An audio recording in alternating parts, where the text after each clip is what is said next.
found my sewing practice. It's a YouTube channel where I talk about my fashion sewing, and I'm so glad you found me today. Likewise, if you have been watching and subscribing, I appreciate your following, and continue because I've got some good stuff coming up. Today is Friday Sews, so here goes the drill. We talk about what we've been making, we talk about what we've been doing, and we talk about what we're going to do in the sewing room. It is the brainchild of Jen from Jen's Sewing Room, today in Jen's Sewing Room, which I'll link below, and let's go.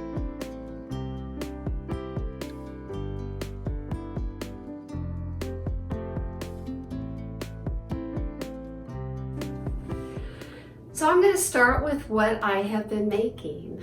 Okay, let's look at the top of the pile. Okay, the first thing I made was a game day tee. Now I have this in both the child's version and the men's version, and it has really become a go-to when I make a man's knit top.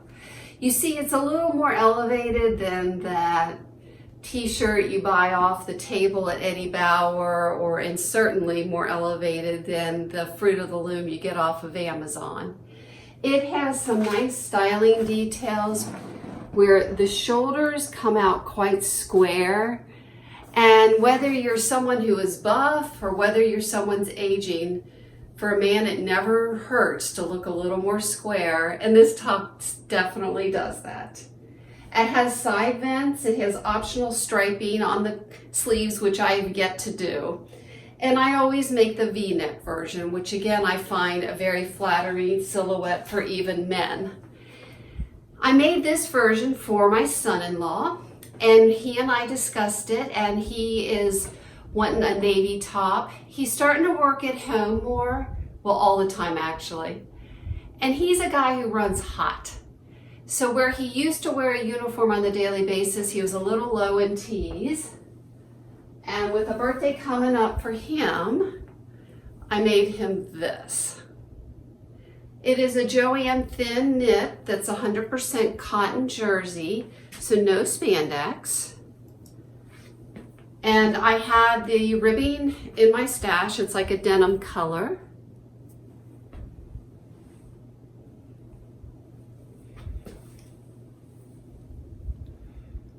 And there's not much more to say about it. Looks good. I've got my vents looking good, and cover stitched the bottom. Yeah, it's a good top. Next on my list is part of a collaboration I did this week. My first collaboration was Sara over on Knottygnome Crafts, and she was going to do a Coastal Grandmother short. And what happened was I had seen her video from, I believe it was last Friday, and I like flipped out. I loved it so much. So I right away on her recommendation made a bucket hat. Off the Merchant and Mills site, there is a pattern, a free pattern. And I even have dirt on it because I've worn it in the garden.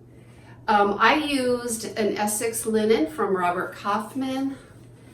And I had a lining, cotton lining that I had in my stash that I purchased at my local fabric store, which is called Austin Sewing Center. But yeah, it's a really fun make. A lot of people have been making bucket hats, so you know, it's just so satisfying because you end up with this thing that has no raw edges whatsoever in it. And it just looks so professional. It's just awesome. So if you haven't made a bucket hat yet, it's a fun exercise. Now, speaking of the Coastal Grandmother, you might have seen it, but I had a little 1-minute video that I put out last Monday at 3 o'clock.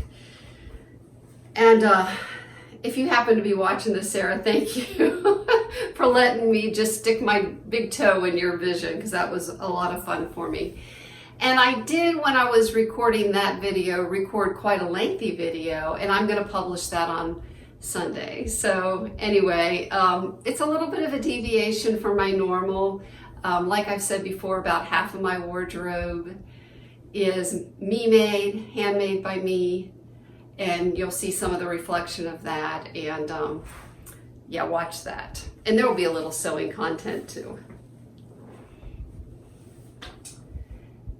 Next up is what I told you I was going to make last week, and it's such a good make, guys. It's the Patina Blouse, so let me grab it.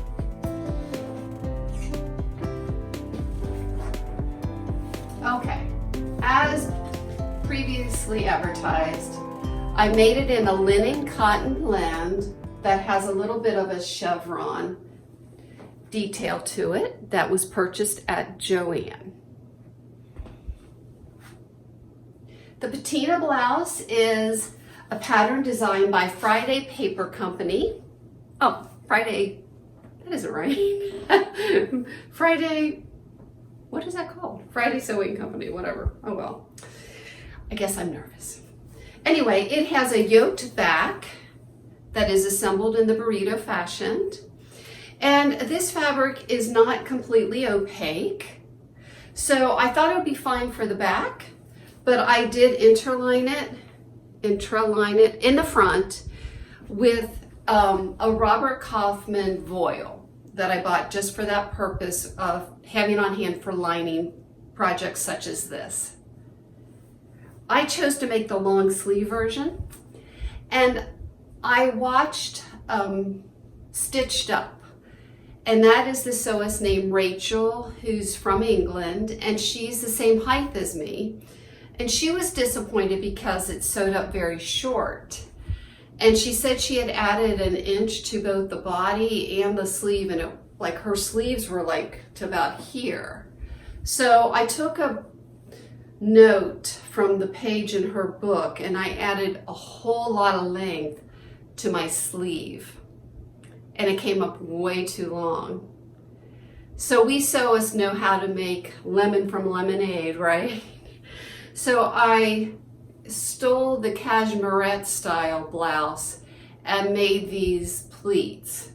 And each one is about 1.5 inches total. In other words, you can see 3/4 of an inch. And as you can see, I had overshot my margin by about 4 inches. So I really made it way too long. And I'm gonna put it on as soon as I tell you one more thing, and you can tell me what you think. I had been overfitting things, and I decided I was not going to do that this time, so I did not grade out, and that was a mistake. I should have graded out.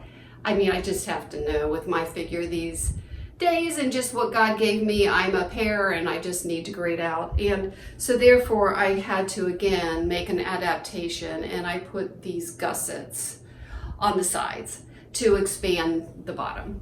So let me pause you, and I'm going to go put it on, and you can tell me what you think.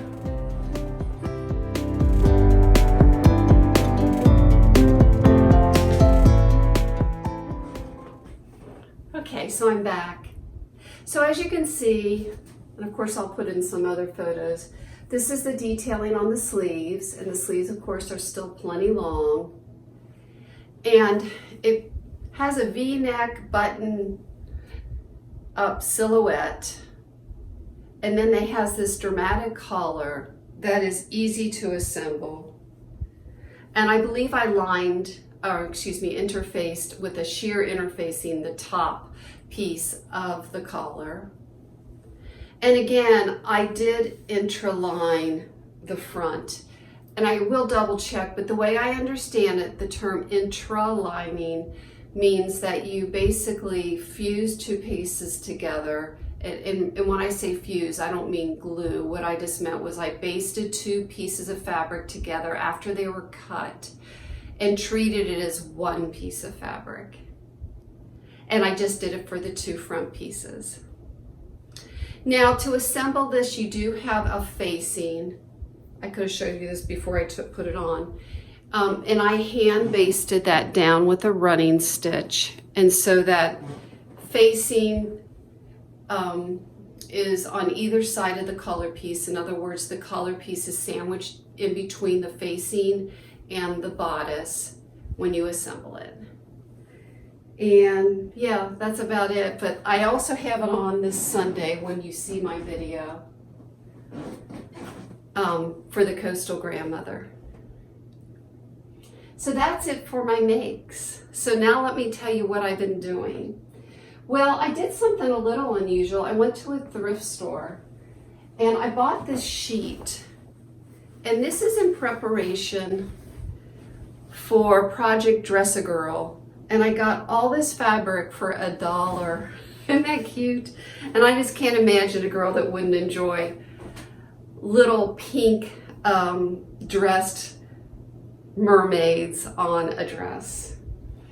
And then that just brings me right into the next thing I did socially. Is I have a friend and she comes and visits me once a month and we spend the day together. And she is not a sewist, but we did one other craft. We painted glass, and this is what my decanter ended up looking like. Just for a little change, like an upcycle. So it was clear colorless glass, and now it's got a milky, creamy white finish with gold dots. And hers are really cute too. I'll scoot to the side so I can show you hers. And then although she's not a sewist, I sew for her. So she gave me this fabric as just passing it on. She chose not to use it anymore or not to give it to me to sew something. And isn't that pretty? So I don't know what I'll do with that, but since I have been enjoying making blouses, I'll either make a blouse type dress or a pretty blouse. And I've got the Friday Pattern Company blouse that I haven't even gotten on my radar to make, so maybe that will work for that. What's good about getting free fabric is you can always justify it for your toile. The other thing we did was in preparation again, and something dropped on the floor, so just a second.